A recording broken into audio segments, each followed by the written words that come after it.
Hemos tenido la suerte de poder contar para esta ocasión con dos invitados de lujo.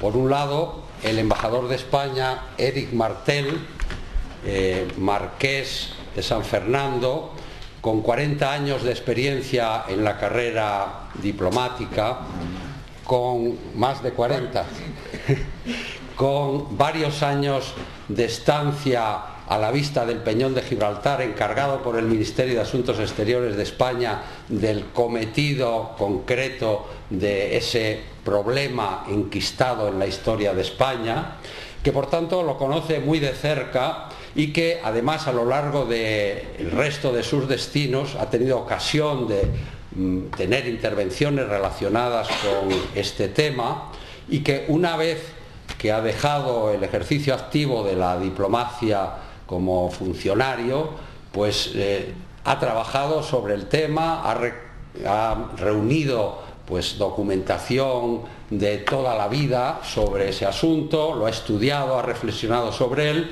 y como consecuencia pues ha sacado un libro, Gibraltar, la hora de la verdad, misión al pie del peñón.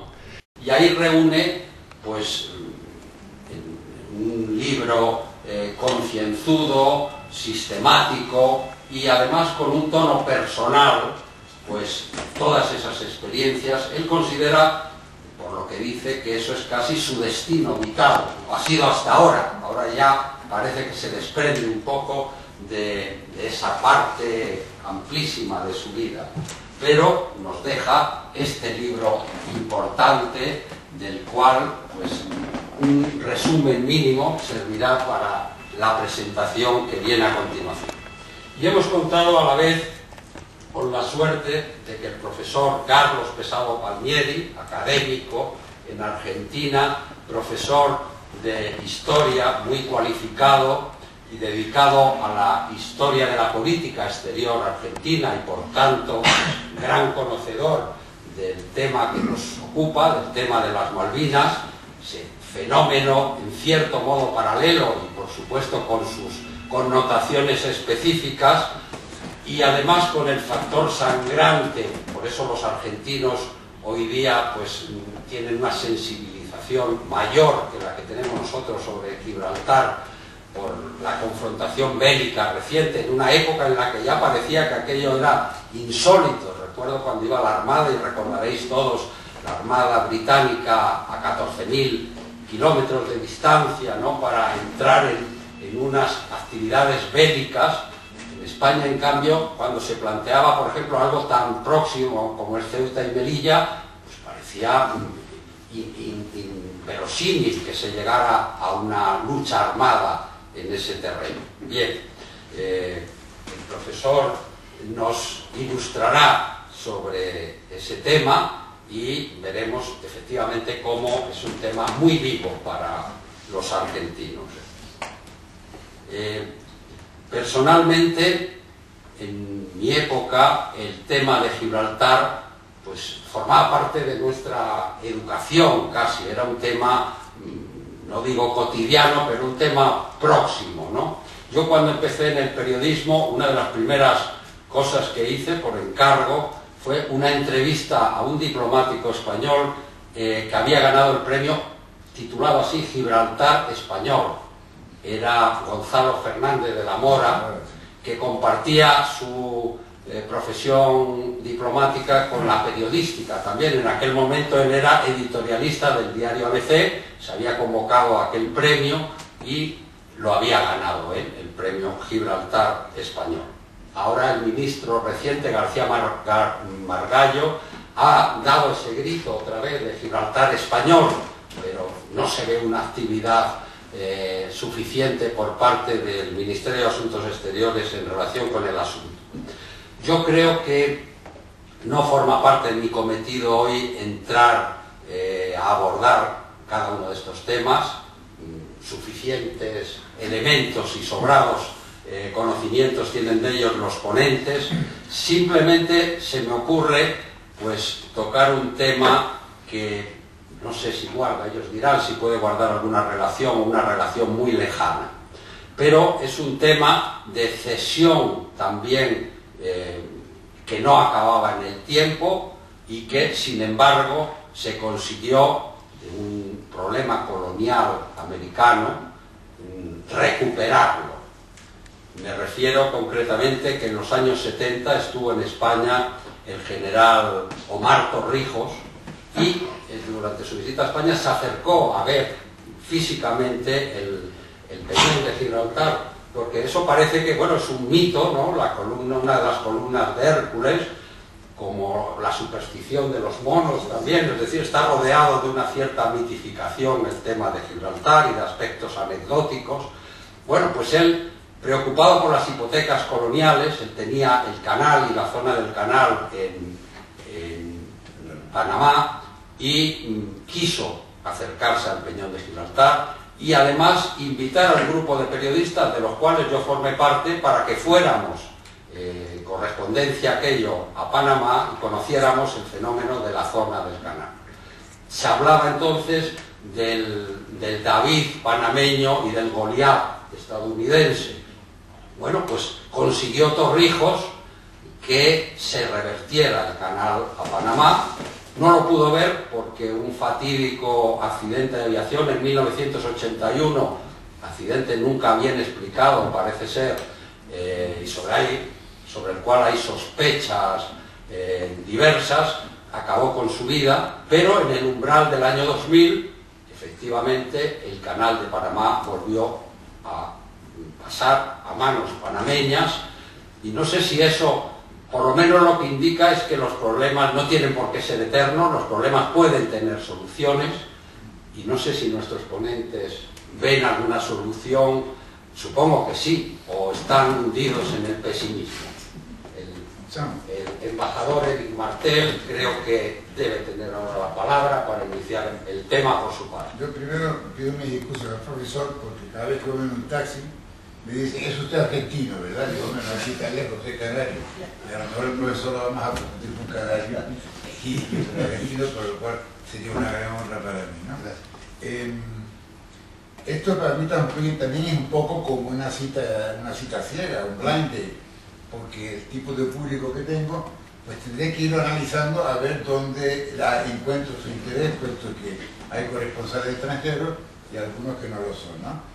El tema de Gibraltar, evidentemente, por muchas razones, para mí casi fue un destino, fue de los destinos profesionales más cotizados en la carrera, algunos por razones tan poco ideales como que es el único puesto en nuestra carrera que se ejerce en España, pero se cobra en el extranjero.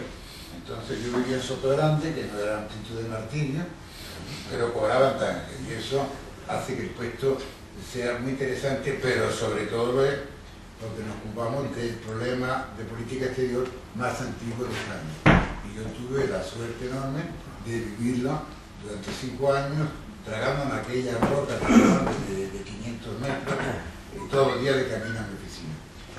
Dicho eso, yo voy a prescindir de cómo los ingleses llegaron a Gibraltar. Y casi voy a empezar ya por temas más recientes, en la confianza de que la pregunta después llenará los vacíos, los hiatos que puede obtener, ¿no?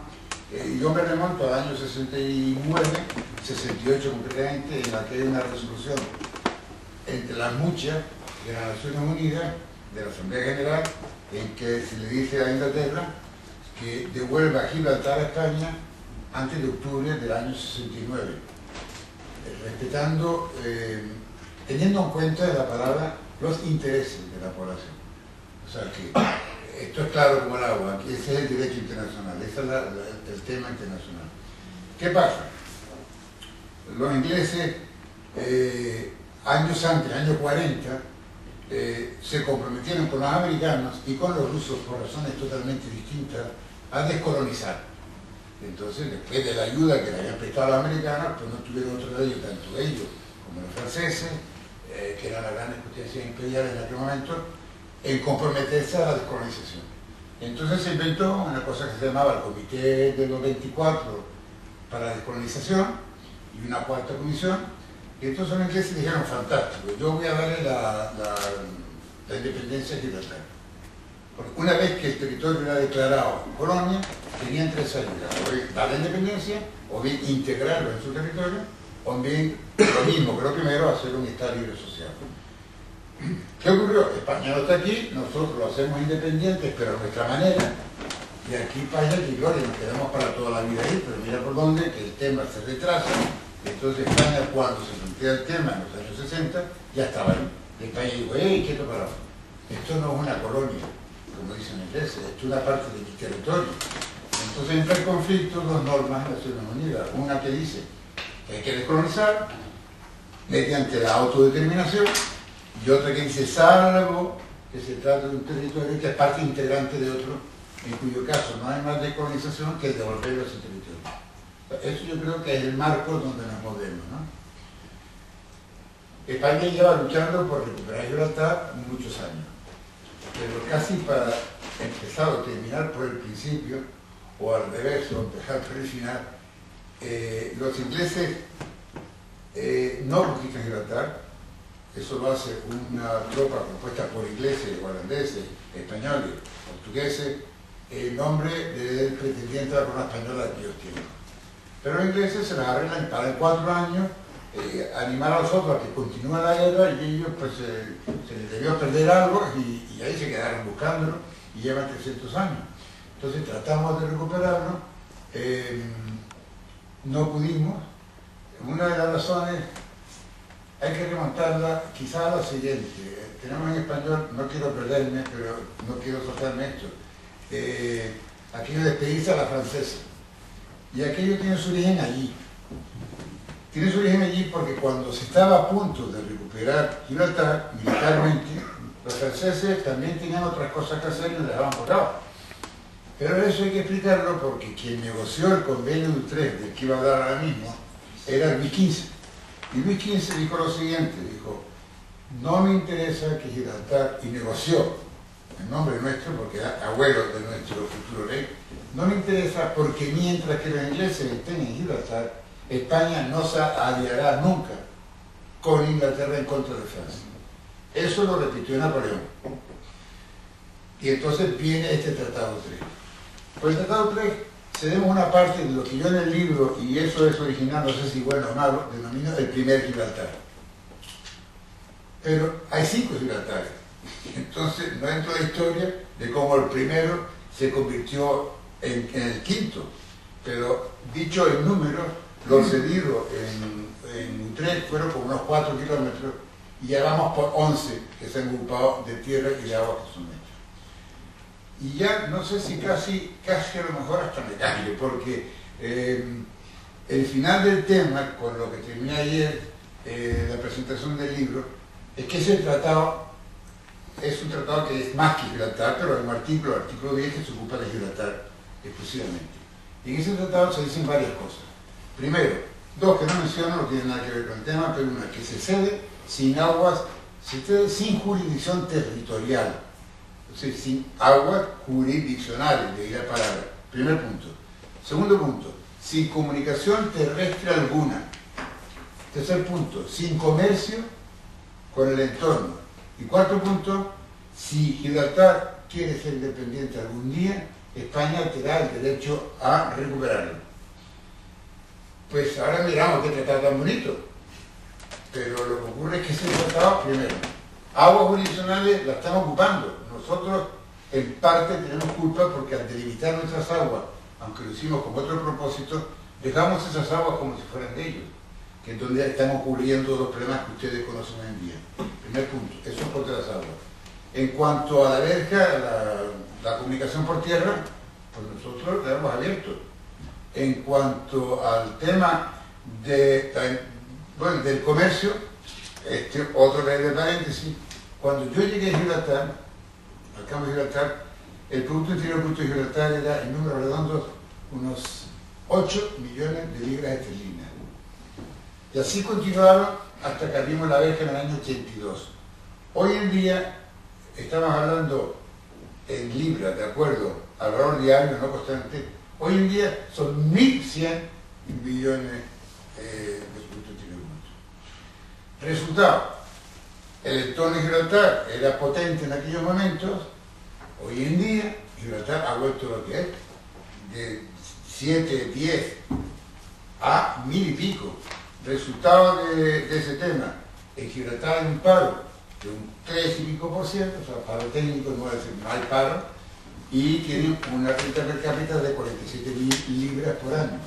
En el entorno nuestro tenemos pues 47 de paro en Andalucía aproximadamente y una renta per cápita de unos 17.000 euros. O sea que, ¿qué es lo que ocurre? ¿Qué termina haciendo Gibraltar? En primer lugar, un tratado que resulta que no podemos decir que la Iglesia no lo cumpla. Nosotros no lo estamos cumpliendo tampoco. Y aquí no está pasando nada. Y eso, otro paréntesis, que van a ir, y yo creo que va a ser dentro de poco, si Dios no remedia, a darle la independencia a Gibraltar. Me dirán, no, ese tratado de Utrecht pone que no se puede dar la independencia. Pero amigos, los ingleses son gente muy hábil. Entonces ellos se lo cuentan y dicen, vamos a ver, ¿a quién se dieron ustedes Gibraltar? Hombre, para Inglaterra no, le asustió usted. Se pusieron a la corona británica. Pues bueno, sí, ¿verdad? La corona española, sede. Bueno, ustedes, Canadá es de la corona británica, la más de la corona británica, de modo que yo no voy a ceder Gibraltar a nadie. Sencillamente le voy a dar un estatus siempre y cuando se mantenga entre la corona. Es decir, Gibraltar se convierte tan independiente como Canadá. Y nosotros, pues no sé dónde, pero en otro sitio, no dándonos cuenta, ¿no? Entonces, yo cuando llegué a Gibraltar, me encontré con gente que quería muchísimo, que son amigos míos, eran, que han muerto hace muy poco. Ambos se llaman los hermanos Triay, eran gente muy conocida en Gibraltar y tenían abogados y tenían un partido político y le llamaban The Doves, los palomos. Y ellos tenían la pretensión de que cuando España hizo una oferta de negociar con los gibraltareños su propio futuro, querían conocer directamente de España qué es lo que ofrecíamos, no la versión inglesa. Y se les ocurrió pedir una cita con Castilla. Se la dieron, bueno, no lo mataron de milagro. O sea, tuvo el gobernador que sacar la tropa a la calle, a pesar de que en mi opinión fue el propio gobernador quien incitó a la rebelión. O sea, Gibraltar fue una hoguera, le llaman el Black Army, ¿no? Y por tanto ahí no hay manera de preguntarle a la población qué es lo que quiere, porque como uno diga que quiere otra cosa, y ahora sí voy a hacer un intento de terminar, porque no he ocupado el tiempo. ¿Qué es lo que ocurre? El otro día yo me eduqué en parte en los jesuitas con nuestro querido presentador, un año más viejo, o no sé cuánto, a lo mejor más. Pero después tuve la fortuna de mi padre final como agregado naval a Londres, y entonces me mandó a un colegio inglés donde aprendí mucho de ello. Se reúnen cada 3 años en España, y hace 2 semanas vinieron el abad Mitrao de los benedictinos, que era el colegio, y nos pusieron por orden. Habían gente, pues chicos que acababan de salir, y otros como yo que hacía X decenas de años que habían salido. Y me tocó hablar, curioso, en la mesa presidencial, por razones de edad, con 2 compañeros míos que yo la verdad no los acabo de recordar, pero eran de mi edad, o sea que con el mismo curso, y de eso eran ambos ex embajadores ingleses. Y se enteraron de mi trayectoria, ¿no? Y me dijeron, hombre, tu puesto último fue Andorra. Digo, sí, y me sacaron Gibraltar. Y dice, hombre, ¿y por qué no buscamos una solución para Gibraltar parecida a la que tienen en Andorra? Y entonces, ya este libro estaba publicado, no en la calle, pero saqué una tesis que está dentro de él, pero no está explicada como la voy a explicar ahora.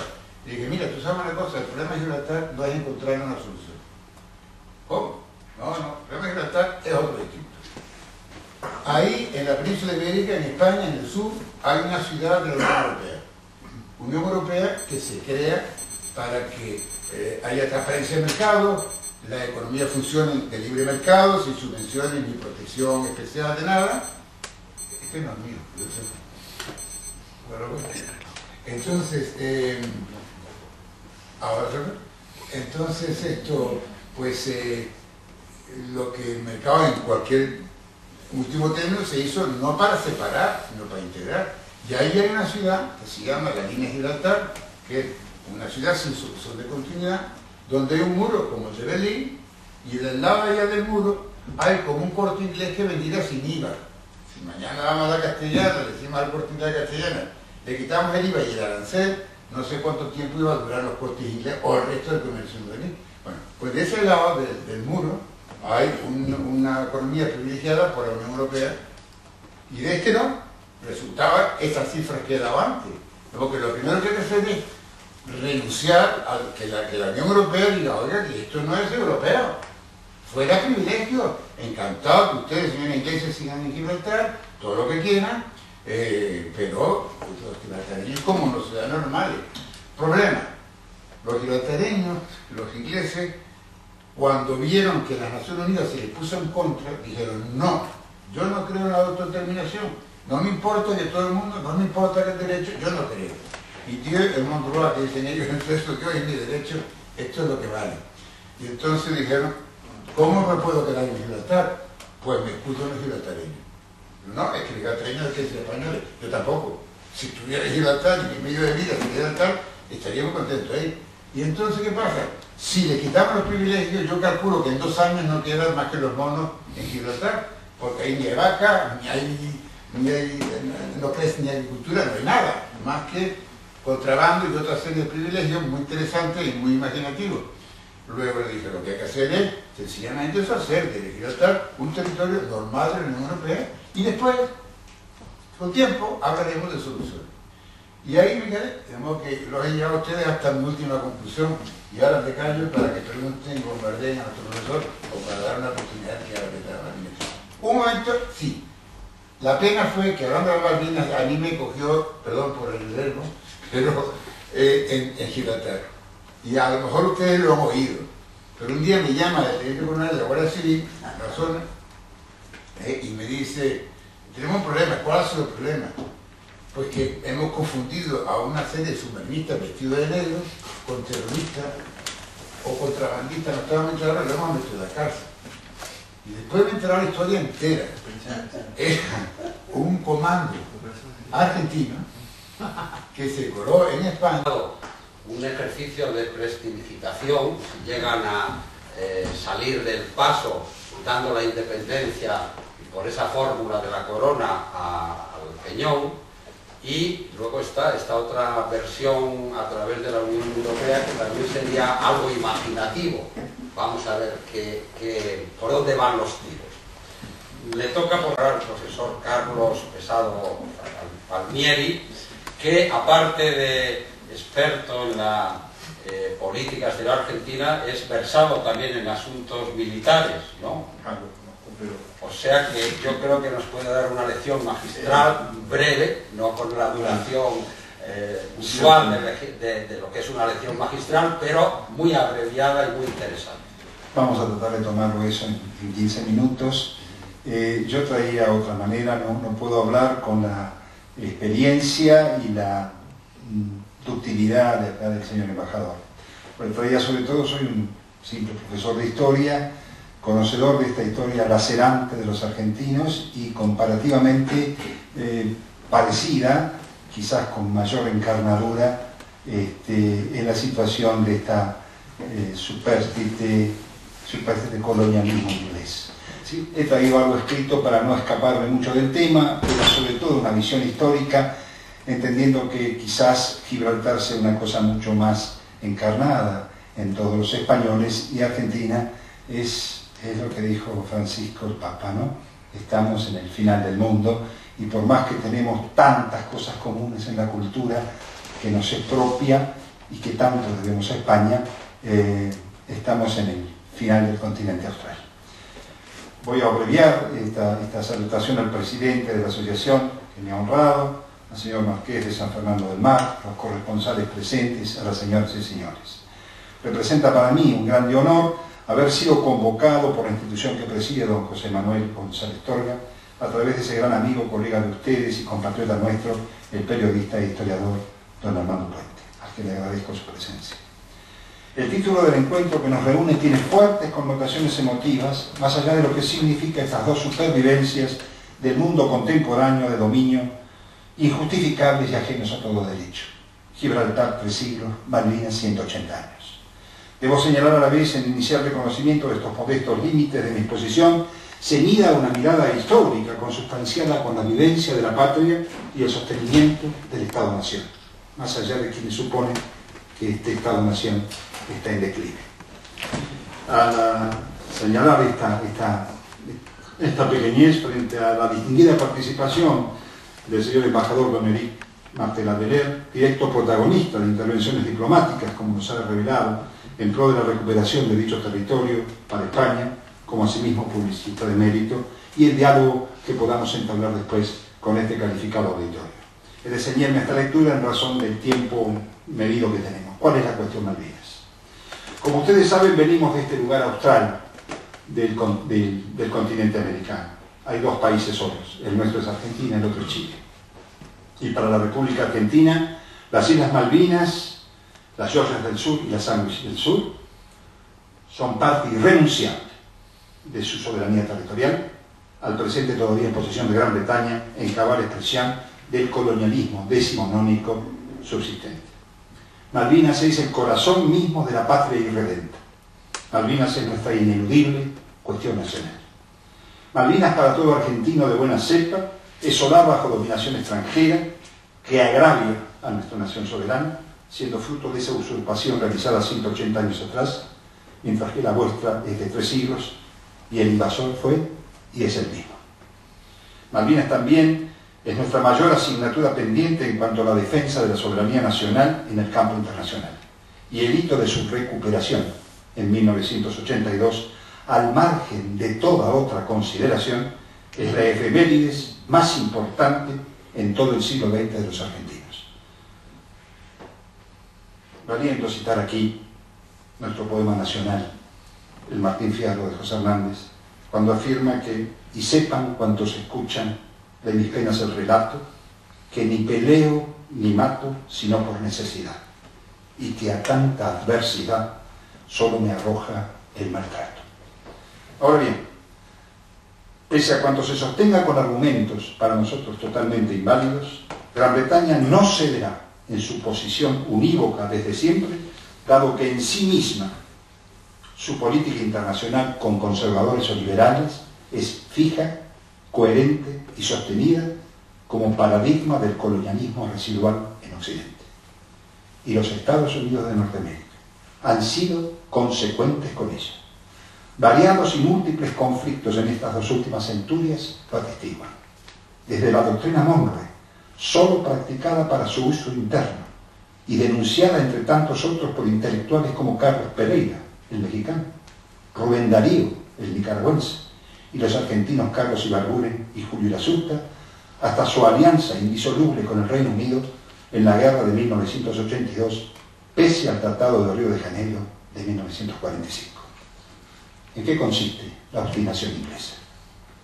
La negación inglesa a todo reconocimiento de la soberanía argentina aconteció y aún ocurre pese a haber puesto todo en práctica en nuestro país en el siglo y medio inicial, luego del despojo efectuado en 1833. Se efectuaron reclamaciones diplomáticas permanentes con todos los gobiernos. Practicamos una anglofilia económica y financiera manifiesta desde que Gran Bretaña reconociera nuestra independencia en 1825 por más de un siglo. La reclamación de nuestros derechos en el siglo XIX se iniciaron transcurridos 12 días apenas de la invasión británica de 1833, cuando se conoció en Buenos Aires el atropello, y durante el siglo pasado fueron permanentemente efectuadas en todos los foros internacionales. Hemos expuesto los derechos argentinos en todos ellos con sólidas argumentaciones históricas, geográficas, geomorfológicas, geopolíticas y jurídicas, como títulos justos de nuestras reclamaciones. Tuvimos el apoyo manifiesto de organismos internacionales como la ONU y la OEA. Sumamos a nuestro favor declaraciones y resoluciones de los mismos basados en la descolonización plebiscitada por la inmensa mayoría de los pueblos, las expresas del 1960, 1964 y aquella de 1965 por la ONU, con la resolución 2065, que reitera el anhelo de poner fin al colonialismo en todas partes y en todas sus formas. La solicitud de acuerdo de las partes con el reconocimiento de nuestra soberanía fue desechada por Gran Bretaña cada vez que fue planteada. Igual suerte corrieron todas las negociaciones bilaterales emprendidas desde 1966 para finalmente producirse el hecho bélico del 2 de abril de 1982, que terminó en derrota para nuestras armas, que tomaron justa posesión de las islas sin producir muertos en la población civil ni en las fuerzas extranjeras allí residentes. Y en los últimos 30 años, señoras, señores, en los últimos 30 años de democracia que cumplimos antes de ayer, hasta practicando lo que algún desafortunado canciller nuestro llamara relaciones carnales con el mundo anglosajón, tuvimos mejor suerte. En verdad, todo ello ha sido inútil frente al despojo consumado. Son estos argumentos que esbozo en apretada síntesis lo que me llevan a sostener que Gran Bretaña ocupa de Malvinas, como decimos los argentinos, no aceptará devolver Malvinas a su legítima soberanía, sino media una fuerte y efectiva presión internacional que lo obligue a ello. Pero la estirpe hispana sabe que los despojos no prescriben, por lo que es necesario enfatizar que en 1982 no invadimos un territorio ajeno, ni cruzamos ninguna frontera. Nos limitamos a recuperar lo que nos pertenecía distante menos de 470 kilómetros de la Patagonia Argentina, de quienes la poseían ilegítimamente desde una metrópoli lejana a más de 12.000 kilómetros de distancia. Así fue como reconquistamos lo propio. Vaya que en España la palabra reconquista tiene sonoridades históricas bien hondas, quebrando un nudo colonial sesquicentenario inglés que era, y hoy sigue siéndolo, uno de los últimos vestigios del colonialismo en América. Podría dar, pero temo, no llegará tiempo, una geografía y una historia de Malvinas para aquellos que no tengan una idea exacta de lo que es ese archipiélago. Trataré de reducirlo al mínimo. El archipiélago de Malvinas se halla dentro de la plataforma continental argentina y está compuesto por más de 50 islas y 200 islotes. Las dos islas mayores son la Gran Malvina o Malvina Occidental de 4.377 kilómetros cuadrados. Allí fundaron Puerto Edmond los ingleses en 1765 y al año siguiente se asentaron en una pequeña isla cercana situada al noroeste, la Trinidad o la Cruzada, de apenas 131 kilómetros cuadrados, que ellos llamaron Sanders, permaneciendo solo 8 años en total. No hubo más ingleses en las Malvinas hasta después de producido el despojo de 1833.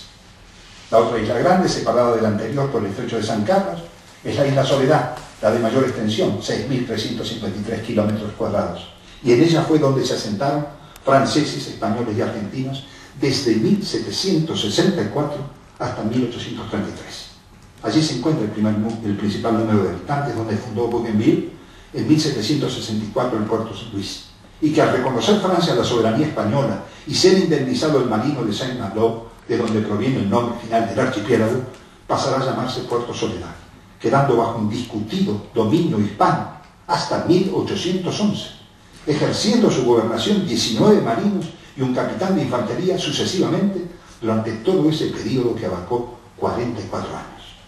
Será luego de 1833 Puerto Stanley, al que hemos llamado nosotros Puerto Argentino, con las islas recuperadas en 1982. Cierro este punto con un epítome de la cuestión en torno a la caracterización del dominio colonial inglés de las Malvinas. Yo no traigo soluciones, no soy diplomático, no pertenezco al gobierno argentino y vivo en este momento la tremenda tensión de tener una patria que está casi en su caos social.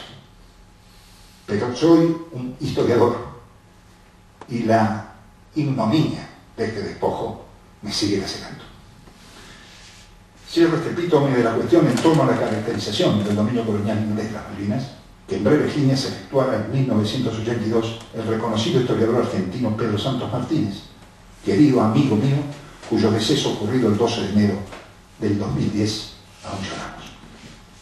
La ocupación británica de las Malvinas fue ilícita, por ser violatoria de los tratados vigentes desde 1604, los de Madrid de 1667 y 1670, los de Utrecht comentados por el señor embajador de 1713, de Madrid de 1715 y de 1758, de Aquisgrán de 1748, de París en 1763, de Versalles de 1783 y de San Lorenzo de 1790. Fue clandestina, pues se la mantuvo oculta hasta que los expulsó el gobernador Bucareli por orden del rey de España. Fue tardía, porque se habían establecido ante los franceses quienes la entregaron a los españoles. Fue protestada y contestada por España, que le opuso primero resistencia y luego reserva explícita por intermedio del embajador Macerán en el acuerdo de 1771. fue parcial, reduciéndose a Puerto Egmont por el breve lapso de 1767 a 1774, mientras que España poseía y controlaba siempre Puerto Soledad y todo el resto del archipiélago, y fue precaria porque la abandonaron en 1774. Consecuentemente, en 1833 fue la violenta invasión y usurpación de un trozo de territorio argentino cometido contra todas las prescripciones del derecho internacional. Podemos explicitar los temas del descubrimiento, pero los voy a obviar. Desde Vespucio, Esteban Gómez, en la expedición de Magallanes, Barbosa, la flota de Cofre de Loaiza, Simón de Alcazaba en 1534, los primeros mapas, la primera cartografía de Reines de 1522, siendo las únicas islas conocidas que figuraban en el extremo sur del Océano Atlántico, más las doctrinas vigentes en el derecho internacional.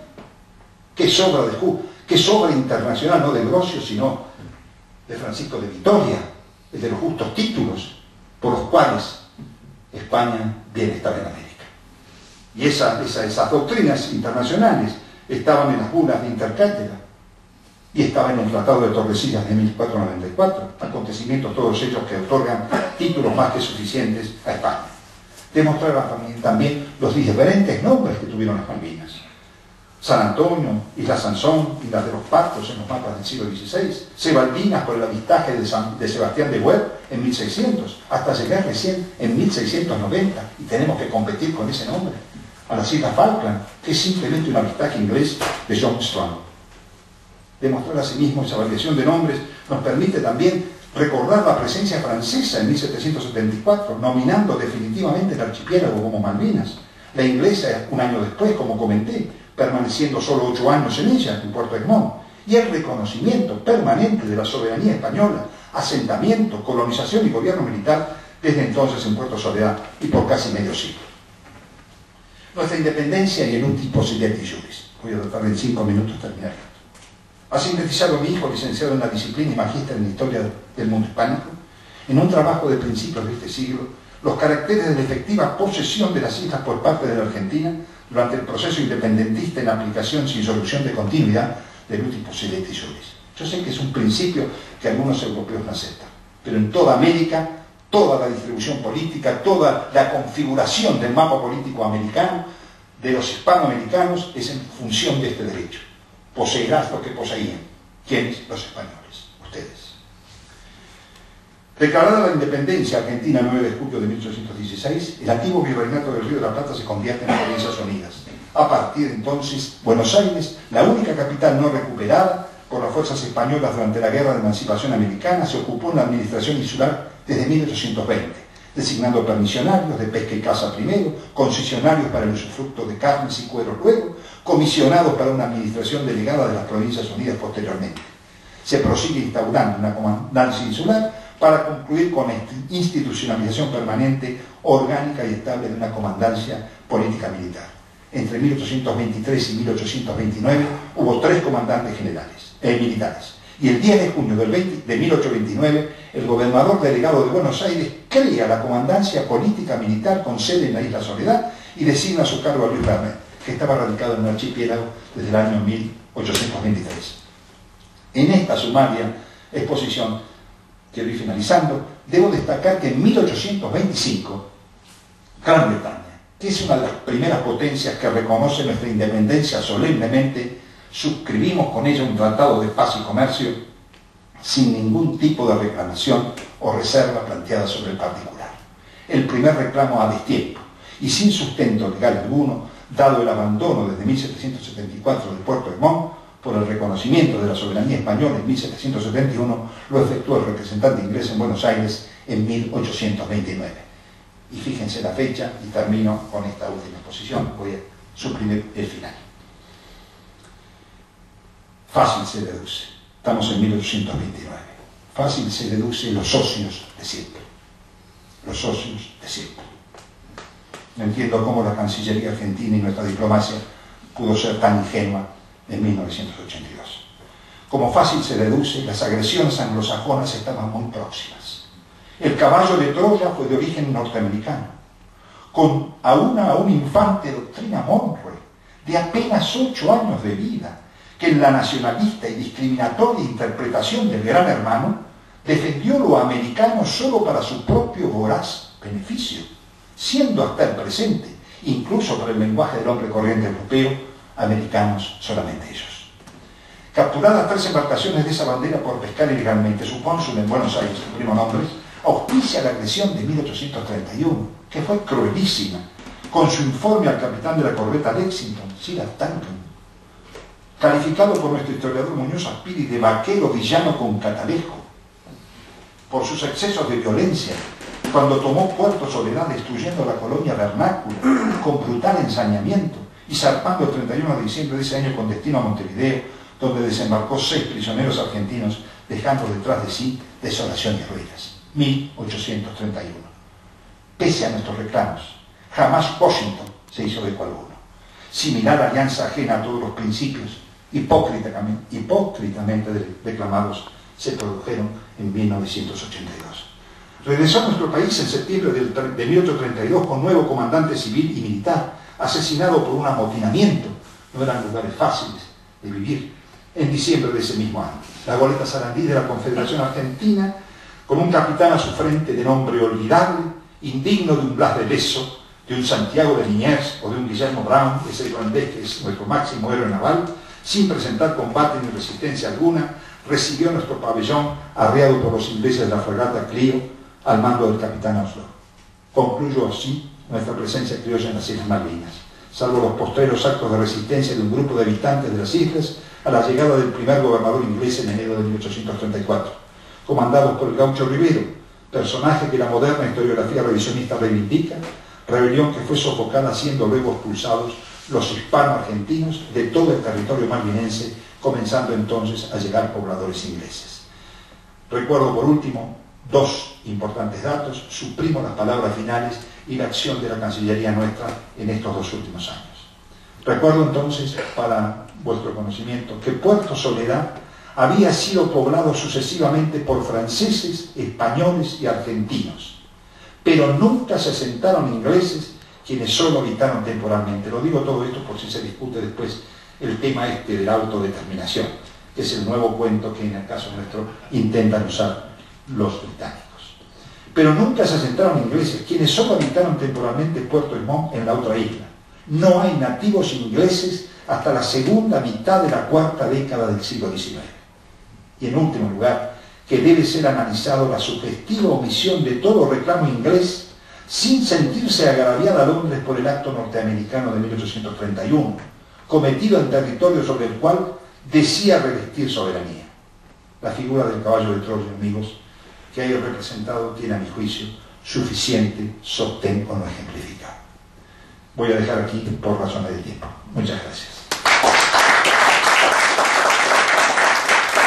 Escuchado el verbo documentado y vehemente del profesor Sado Palmieri, académico de historia en Argentina, creo que llega el turno de preguntas que podemos abrir ya en cuanto alguien esté dispuesto a formular la primera cuestión.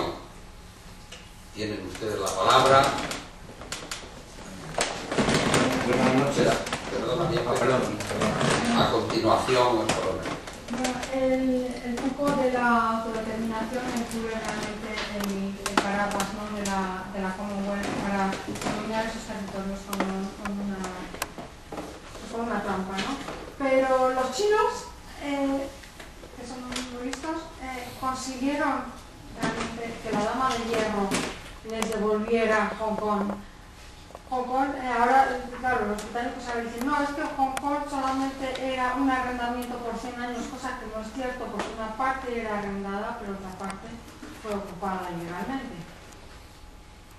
Entonces, ¿cómo España ni siquiera, por ejemplo, en el momento de la entrada de España en la OTAN, que parece que Estados Unidos apoyó en ese momento la reclamación española sobre Gibraltar para que presionó a los ingleses, tengo entendido, para que cedieran Gibraltar a España, o por lo menos para que se le diera un estatus parecido al de la base de Rota? Eso llega en el 82, se abre la verja a cambio de nada y adiós.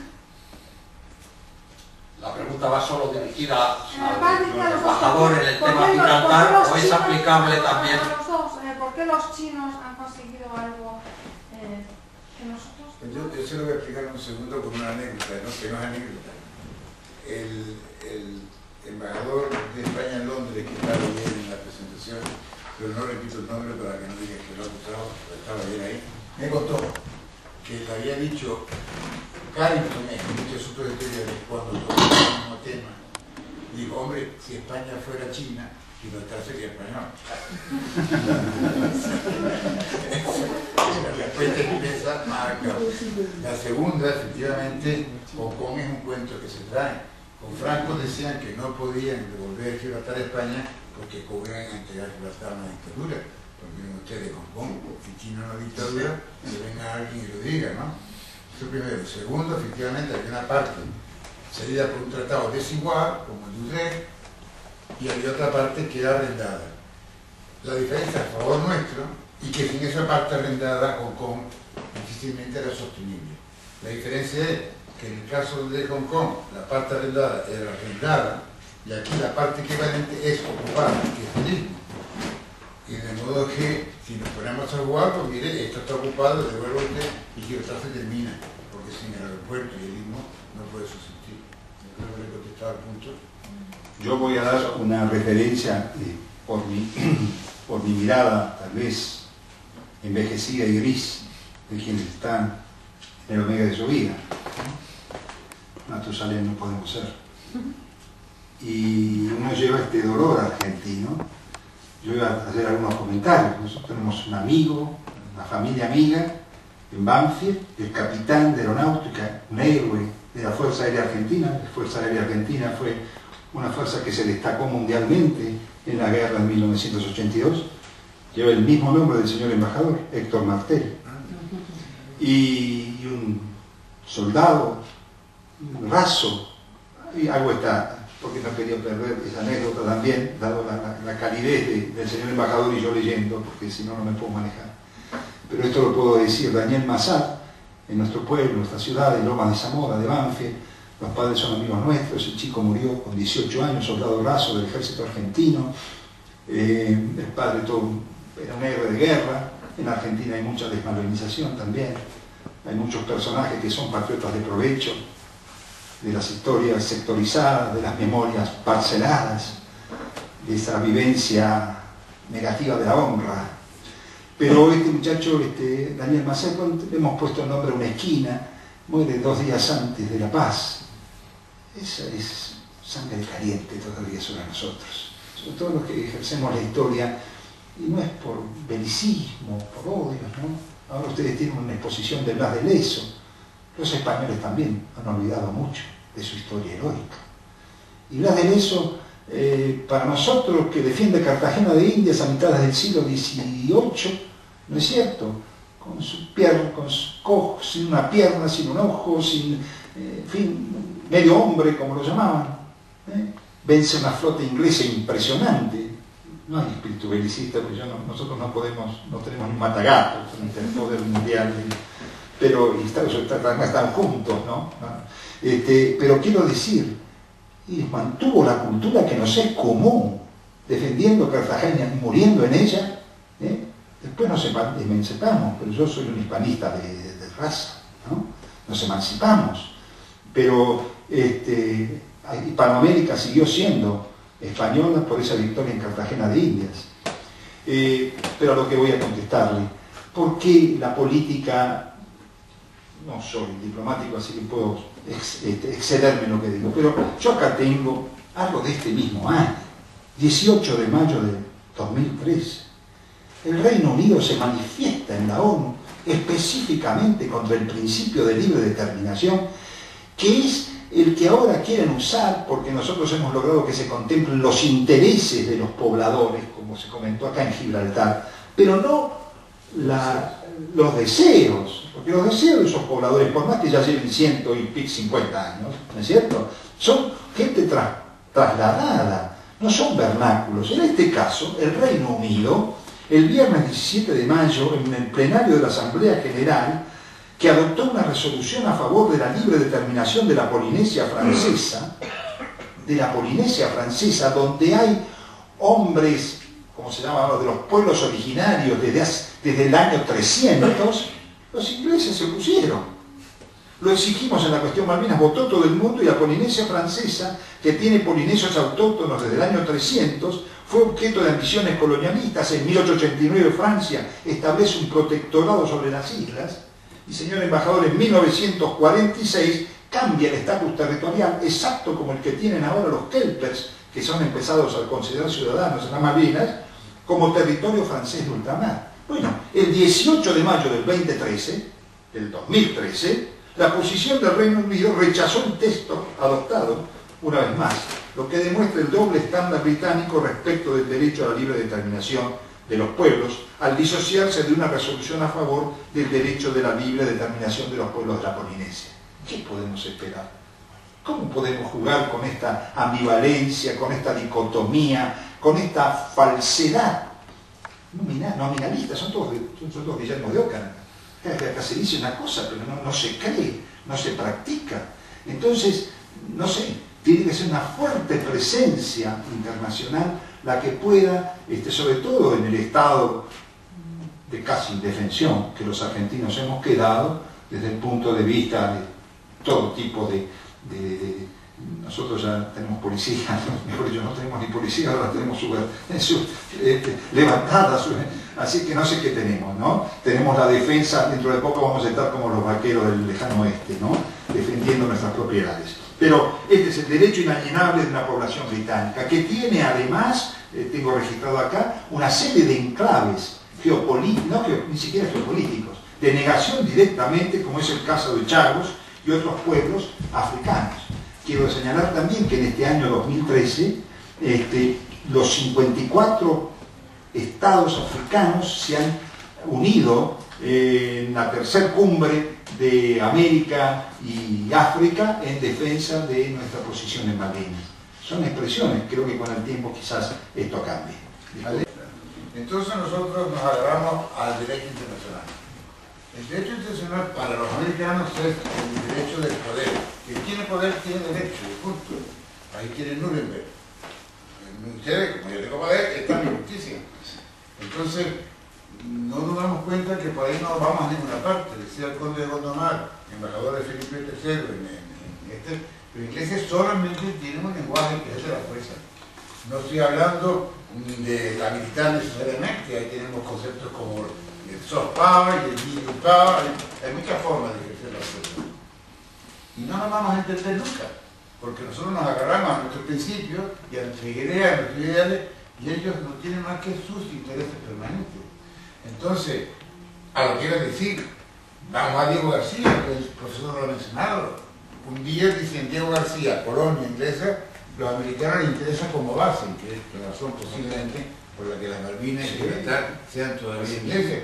¿Qué pasó? ¿Hubo autodeterminación? Sí, claro, fuera todos los habitantes, los echaron y los desplegaron por el mundo. Y ahí se acabó el problema. O sea, si ellos quieren autodeterminación, es cuando tienen una población previamente comprada que se va a autodeterminar y va a ocurrir algo. No ocurrirá, pero como se enrota mañana, hacemos una autodeterminación entre los soldados americanos que hay ahí. Claro, que van a mandar, perdón, que debería utilizar. Don Diego Camacho, que es militar, coronel y es escritor, quería intervenir. Bueno, buenas tardes. Muy agradecido por sus magníficas intervenciones que me han ilustrado mucho.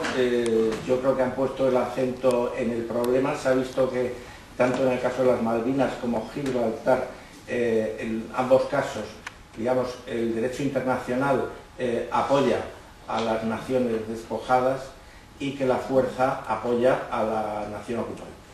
Entonces, yo querría matizar que en el hemisferio occidental, en América, los ingleses, después de la guerra de la independencia con los Estados Unidos,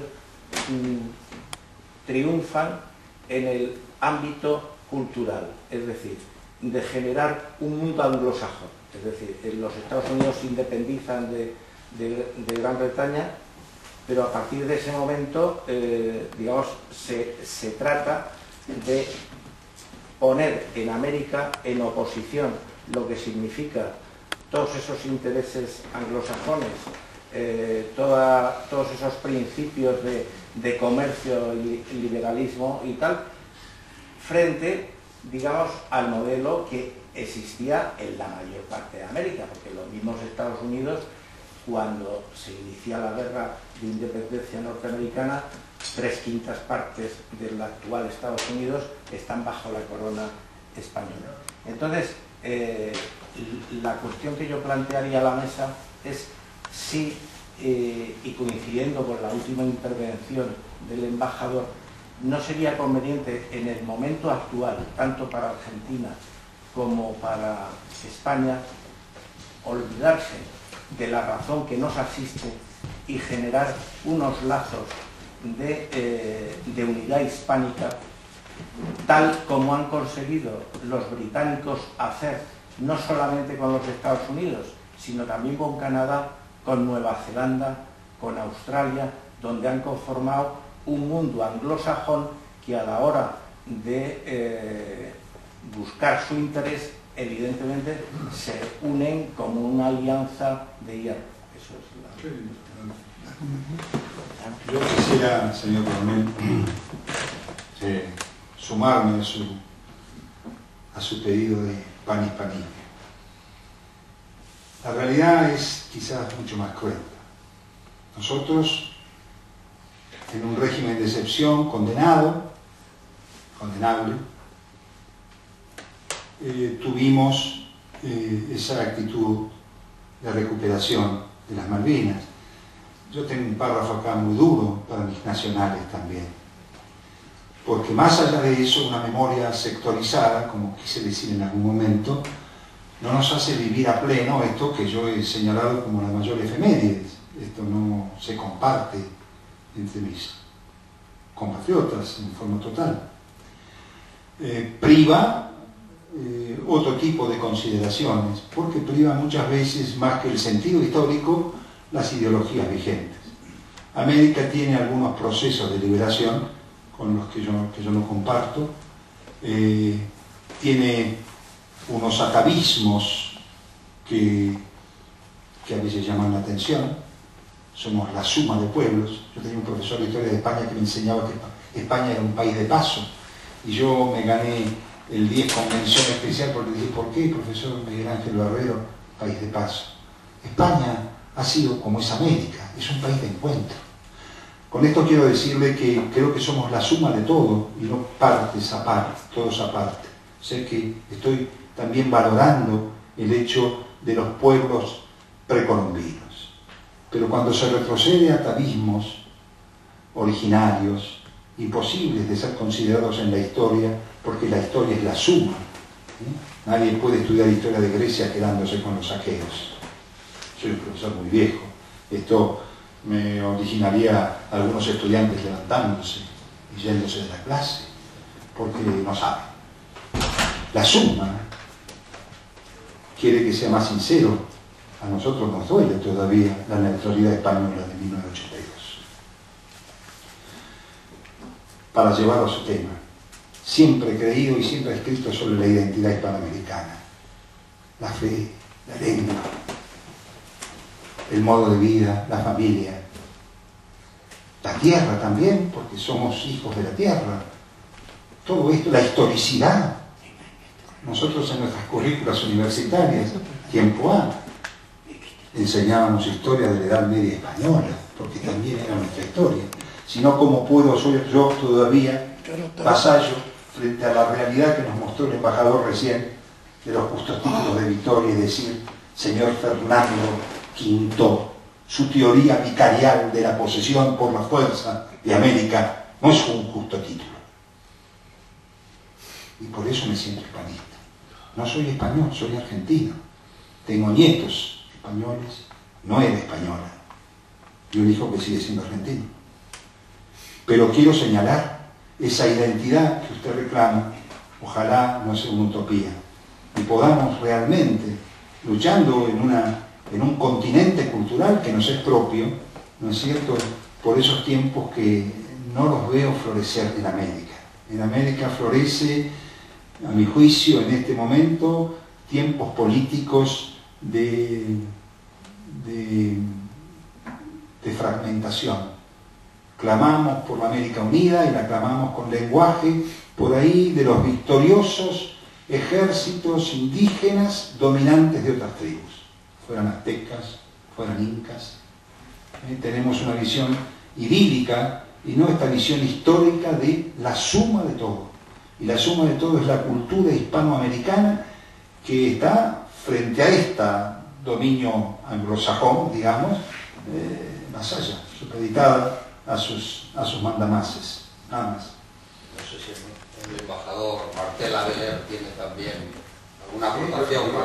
Sí, nos unimos y nos unimos muy bien en Naciones Unidas, gracias a lo cual obtuvimos aquellas resoluciones, y eso fue fruto de una concordia.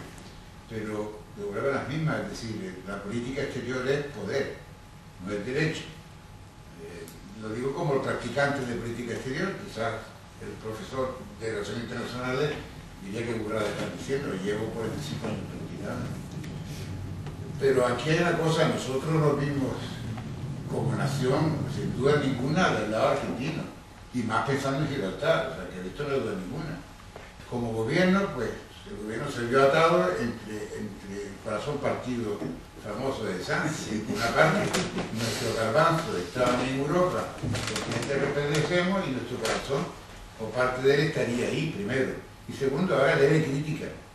Si ese incidente del que hablo, si los argentinos, lo digo a título totalmente personal e imaginativo, nos hubieran dicho, porque no nos ponemos de acuerdo, yo invado a la Argentina, pero déjeme usted el comando ese para que vuele la flota inglesa por los aires. Y Gibraltar sería español y las Malvinas serían ingleses, porque los americanos, ante dos aliados, hubieran tenido que decir, yo prefiero Rota que Gibraltar, o prefiero la mitad argentina. Pero la guerra de las Malvinas no la iniciamos nosotros, no quiero con ellos pasar con ninguna, sino explicar como si nos hubiéramos coordinado, que es un defecto o una virtud que no tenemos, o tenemos a duras penas, pues quizá una tontería como ese comando hubiera resuelto la situación en un sentido totalmente opuesto. Al final la Guardia Civil salvó los monos de Gibraltar. Salvó el control de la Guardia Civil, porque a ver, todos dijimos, pero qué mala pata, porque no lo dejaron. Falta de información, seguramente. Porque a los guardias civiles no lo hubiera gustado. O sea, yo, canciller argentino, me olvido de la Guardia Civil y digo, español, ¿qué les parece esto? Nos hubiéramos muerto de miedo, posiblemente a nivel de ministerio, porque militares tenemos dignos del valor, los diplomáticos tenemos otra virtud, pero hubiéramos dicho, vamos a intentarlo, y el resultado hubiera sido totalmente distinto. El corresponsal... Gibraltar, si le suprimiésemos los privilegios, esos privilegios, desde luego los gibraltareños se benefician, pero benefician más a los que no viven en Gibraltar, porque no deja de ser un paraíso fiscal, ¿no? Que puede resultar muy interesante para mucha gente.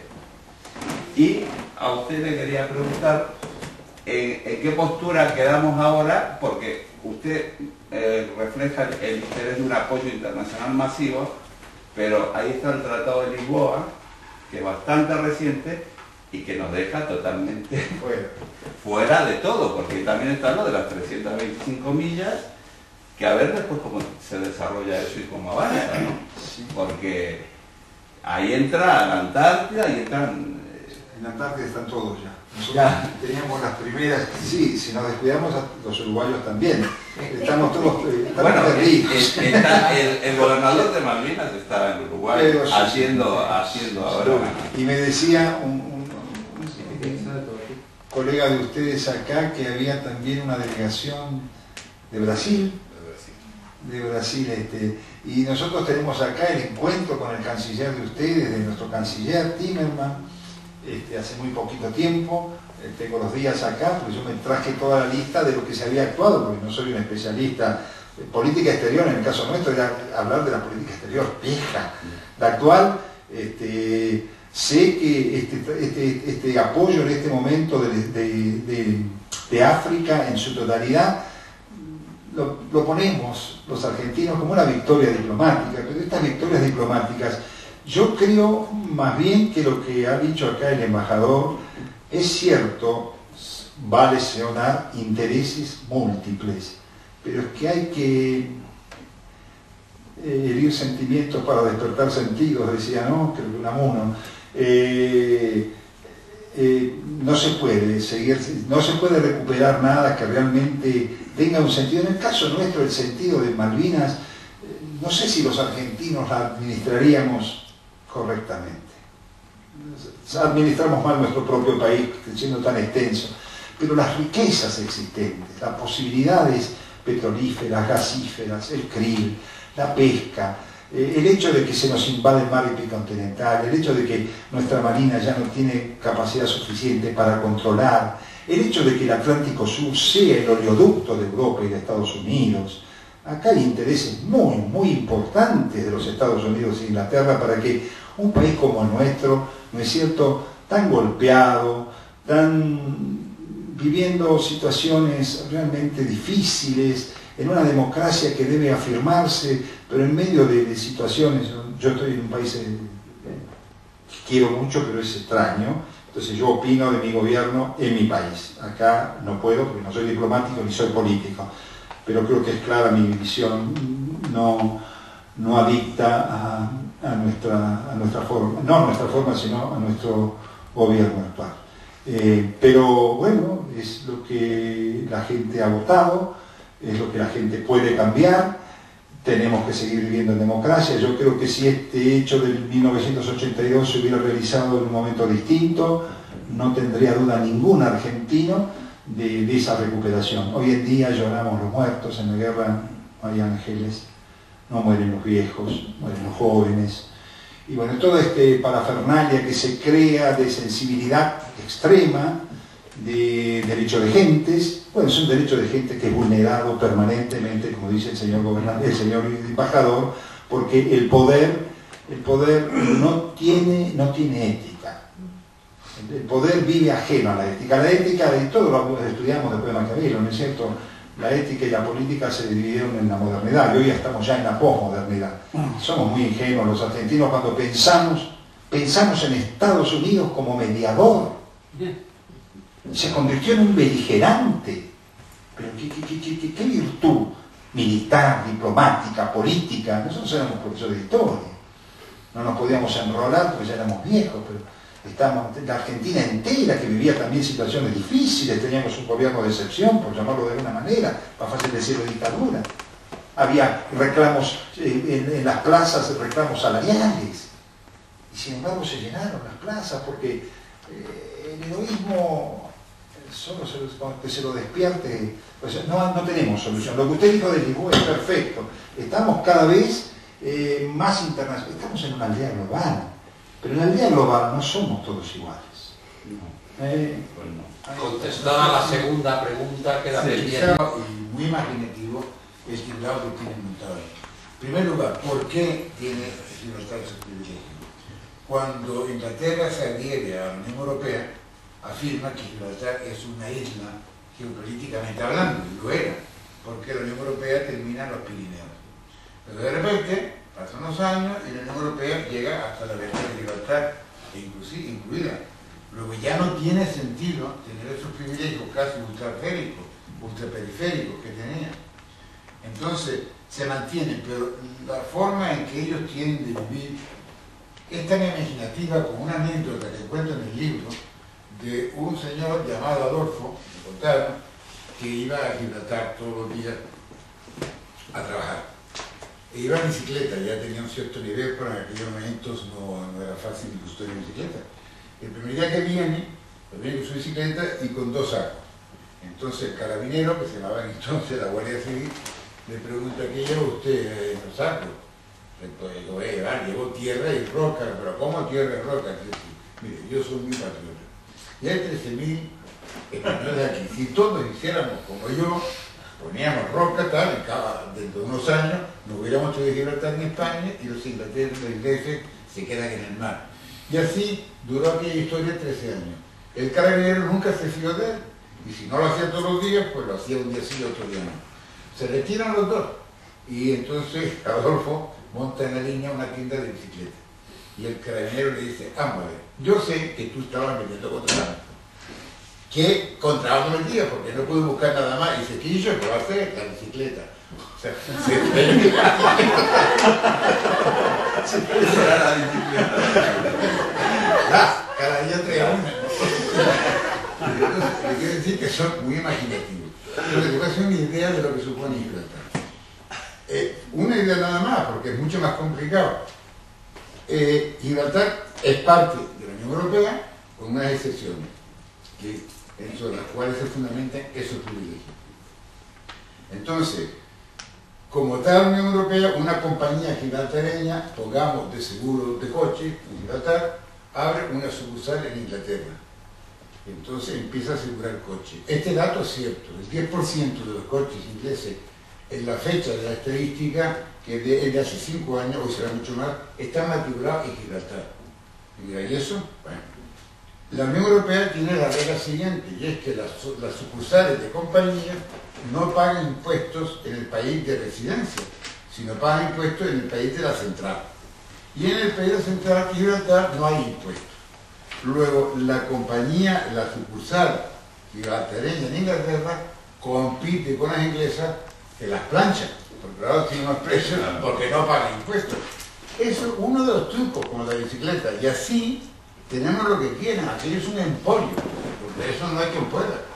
Y eso es lo que quería un poco contestar desde el tema de... Bueno, pero, okay, bien. Pero convengamos que también, por ejemplo, en todos estos casos de corrupción que van apareciendo, muchas de las cuentas se encuentran en Gibraltar. Sí, de los españoles hablo, ¿no? No tanto, a ver, pero eso es pegarte minutos, o sea, a ver, no tengo estadísticas de qué es lo peor, pero si seguimos, por ejemplo, diría que los segundos, después de esto que les he dicho, aprovechar las compañías en todo el mundo para este negocio que es lícito, porque son las reglas de la Unión Europea, que habrá que cambiar. Pero después tiene el tema de los casinos online, por ejemplo. Claro. Pues ahí, después viene también el tema del blanqueo de dinero, pero generalmente ellos lo obvian. Esto de los países fiscales es un tema muy interesante porque los dos grandes paraísos fiscales en el mundo no son ni las Bahamas ni Gibraltar, son Estados Unidos e Inglaterra. Para centrarme en Estados Unidos, donde por razones de 2 puestos, 13 años que viví allí, pues dejé el dinero que no haya ninguna hacienda allí, que yo ahorré, que no fue tanto, lo dejé en mi banco de siempre, por pereza no me lo he traído. Y les pregunté, ¿hay algún problema, tengo algún problema legal? Y dicen, no, ninguno. Y eso, dice, hombre, un español viene aquí y tiene dinero. Entonces, ustedes informan a España porque yo negocié un tratado de doble imposición con Gibraltar. Ustedes lo aplican. Dicen, claro, nosotros informamos a España de todos los intereses, dividendos que un español genera en Estados Unidos. O el benefactor de una sociedad o el administrador de una sociedad, para que no quede nada, parece ya todo cubierto, parece que es imposible para eso fiscal. Digo, hombre, entonces yo tendré que, por este dinero, llevarlo a España, bueno, como quiera, porque este dinero no es American Source Money. ¿Y eso qué? Dice, bueno, mira, nosotros informamos a España, si tú compras una casa en Miami y la vendes, ganas $100.000, entonces nosotros informamos a España que tú has ganado $100.000. Pero si esa casa tú la tienes en Santo Domingo y con el dinero que tienes aquí haces lo mismo en Santo Domingo y traes los dividendos aquí, eso no, porque eso no es dinero americano. O sea, que ahí esa batalla no se va a ganar nunca, porque hay personas que están dispuestas a decir lo que yo me he ganado, yo no lo voy a compartir. Y como yo tengo abogados que saben, me preocupa más este tema de las compañías. Gibraltar, bueno, tiene mucho efectivamente, por ejemplo, casas compradas, pues las compran en la casa de la compañía, pero para mí eso no es el grueso del negocio de Gibraltar, ni mucho menos, pero bueno, no quiere decir, aparte de eso ya se están ocupando, porque la OCDE pues se ocupa de los precios fiscales.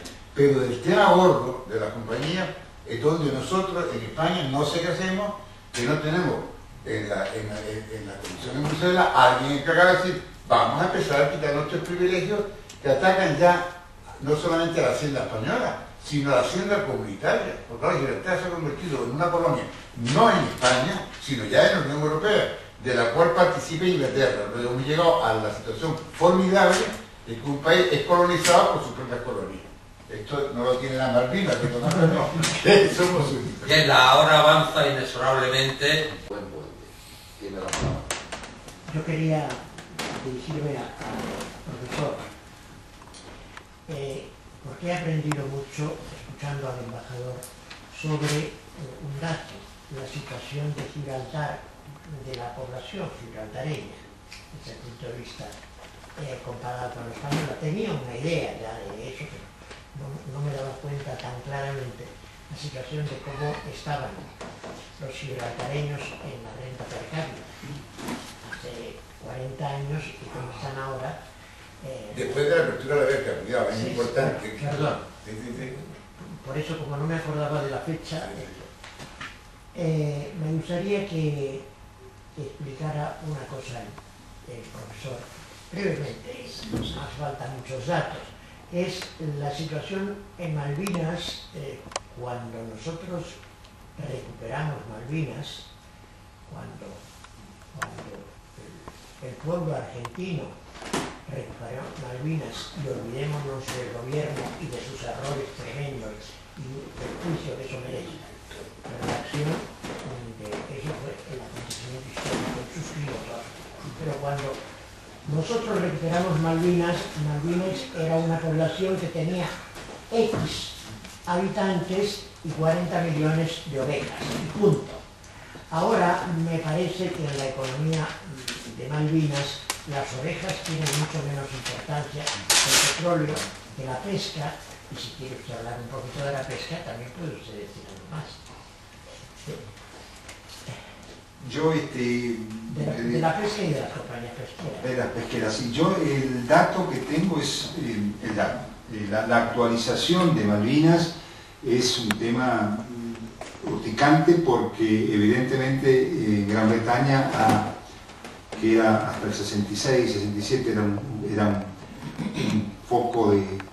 Los kelpers eran kelpers realmente, había menos de 3.000 habitantes, han evolucionado de una manera han logrado con este tema de la posible autodeterminación, de poder independizarse, se han olvidado de todas las ayudas originales argentinas. Los argentinos antes del 82 habíamos dado una serie de posibilidades de viajes en avión, de socorro si se quiere, porque la verdad estaba demasiado lejos Gran Bretaña para atenderlos.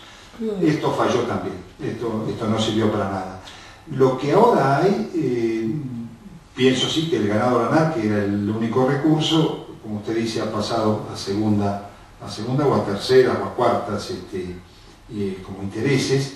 Lo que hay ahora es una profunda militarización de la zona. Esto es evidente.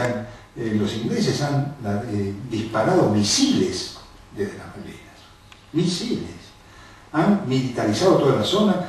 Yo tengo acá los documentos que saqué concretamente de la Cancillería, o sea, es nuestra propaganda, si usted quiere, de todo lo que se ha efectuado, porque también hay reclamos en la Argentina de una Cancillería, bueno, desde los tiempos de este señor que no se dijo el pecado y no el pecador de las relaciones carnales, que tampoco nos vieron bien.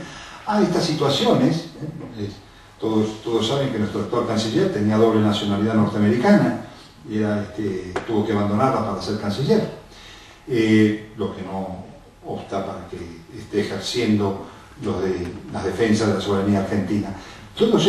Pero hay denuncias permanentes, por ejemplo, cuando se profanó el cementerio de Darwin, ahí comenzaron a verse la cantidad de refuerzos militares y de prácticas militares denunciadas que ha sido tomada, tengo acá la fecha, no quiero demorar, por el propio Consejo de Seguridad. Una denuncia de que hay una alta militarización de Malvinas por parte del ejército inglés. Con la otra situación de que las plataformas marinas en la explotación de petróleo son una potencial crecimiento. Ustedes se han dado cuenta que nosotros estamos importando gas de Bolivia, no nos autoabastecemos en petróleo.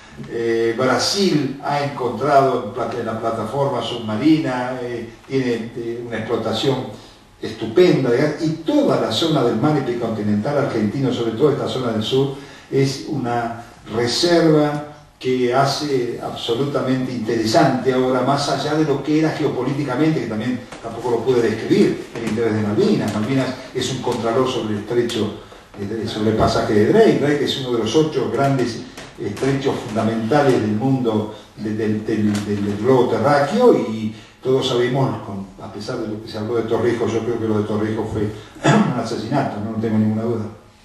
Pero bueno, es una presunción. Pero lo cierto es que el Canal de Panamá tiene una vulnerabilidad con este estado casi de ebullición permanente de la América Latina, con sus movimientos de liberación, justos o no.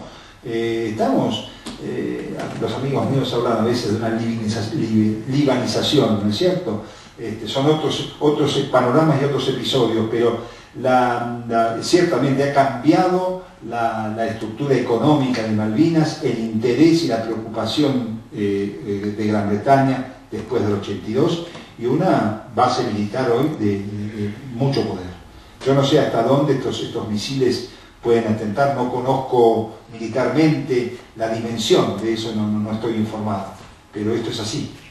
Bien, tengo que solicitar ya la mano. Mi pregunta va centrada al embajador Martel, que conoce el tema de Gibraltar a la perfección, y mi pregunta es la siguiente. Hace 4 o 5 años vino aquí el señor Caruana, al cual la reina le ha hecho ser, hace unos días, ser Caruana, el gobernador principal de Gibraltar, y en el Hotel Rich, en un desayuno, nos dijo a los españoles que no nos hiciéramos ninguna ilusión de que en los próximos 300 años volveríamos a tener Gibraltar. Yo, en mis aproximaciones al tema de Gibraltar, creo que he descubierto, entre comillas, que Gran Bretaña emplea con España el sistema de aproximación indirecta, que consiste en tratar de ir al objetivo sin que se nombre el objetivo y engañando al posible contrincante creyendo que el objetivo va a ser otro. En España no se habla de Gibraltar durante todo el siglo XX, por ejemplo, porque dirige su objetivo y su maniobra a la cabeza del gobierno de España, que es a la corona, al rey Alfonso XIII, que logra casarlo, de crío, con 19 años, con la sobrina del rey de Inglaterra. O sea que tenemos una reina inglesa durante todo ese siglo. Durante ese tiempo es que no se habla de Gibraltar, y se sigue sin hablar de Gibraltar, y se adormece a la población española haciéndole ver que no tiene ningún interés. Y tanto ayer en la presentación del libro del embajador como hasta ahora, pues no sé si alguien lo ha dicho, pero se preguntó, si alguien pregunta a cualquier persona en el metro, en un autobús o cualquier cosa, ¿a usted le interesa lo que está ocurriendo ahora en la relación entre España y Gibraltar? Dice, no, la verdad es que no me interesa nada, ni sé por qué están organizando tanto lío. Mi pregunta es, señor embajador, ¿usted cree que en 300 años Gibraltar va a seguir siendo colonia inglesa, puesto que no somos chinos, no tenemos Hong Kong? Bueno, primero medalla al sufrimiento porque don Fernando Salas se tragó ayer la presentación de mi libro y veo que prueba repite, lo cual me gusta, pero lo admiro profundamente. Yo ya estoy cansado de mí mismo, pero él no. Entonces, a Peter Caruana lo conocí yo como un jovenzuelo insoportable, recién llegado a Gibraltar con 20 y pocos años, y trabajaba en el despacho de uno de esos palomos que yo con cuya hija se terminó casando. Tuve la mala parte de que su hijo murió a los 7 o 8 años, y lo humanizó de una manera tremenda, y hoy en día es Peter Caruana, efectivamente. Pero yendo a la pregunta, esta pregunta no la debemos hacer nosotros, porque la tesis que yo defiendo en el libro y que con Nora la he defendido aquí, es la que citó nuestro presidente, que es la de que lo que me dijo este señor Triay, jefe de Peter Caruana, como abogado, dice: la partida de Gibraltar, España tiene cartas para hacerse con toda la base. Entonces yo no me lo creí cuando lo dijo, que dije una broma, que me quería dar coba, lo dije ayer, o lo que fuera. Pero a los 40 años de estar con el tema, digo, tenía más razón con Santos. Luego la respuesta es que frente a la perfidia británica que efectivamente existe, tenemos que terminar con lo que yo diría la desidia hispana. Si logramos terminar con eso, Gibraltar será español dentro de 2 años. Yo tengo mis dudas, porque para empezar, los dos partidos hoy en día del gobierno no están de acuerdo, no ya el español de la calle, sobre si quieren recuperar Gibraltar o no. Eso es primero. Y si estuvieran de acuerdo, no están de acuerdo en el cómo.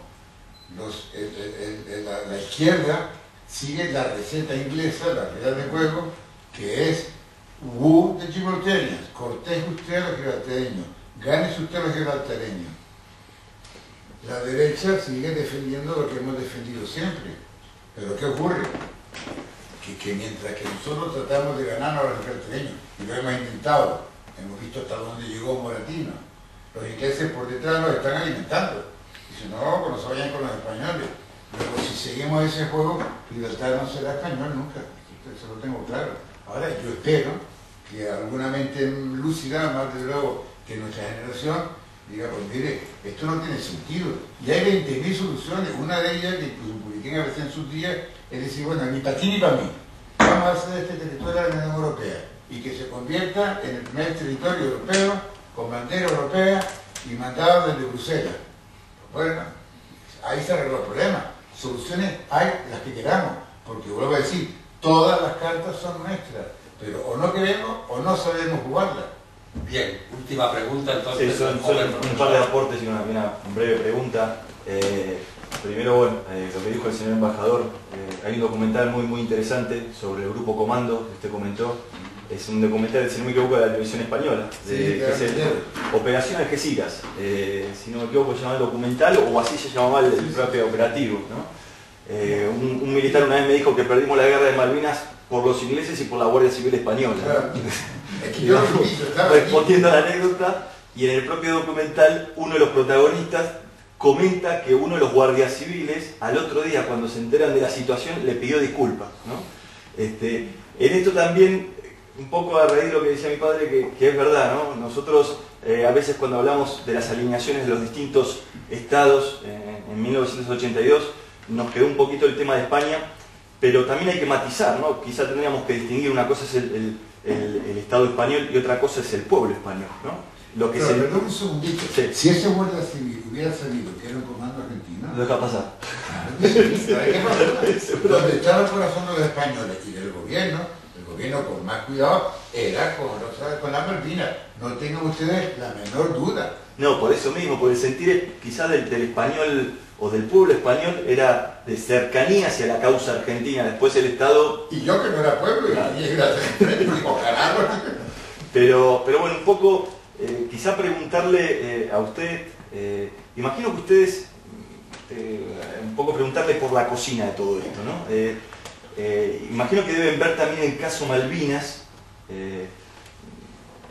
tratando de ver un poco cómo progresa ese caso, más allá de que después, a la hora de hablar, se dice que el caso Malvinas con Gibraltar se parece pero que no se parece, ¿no?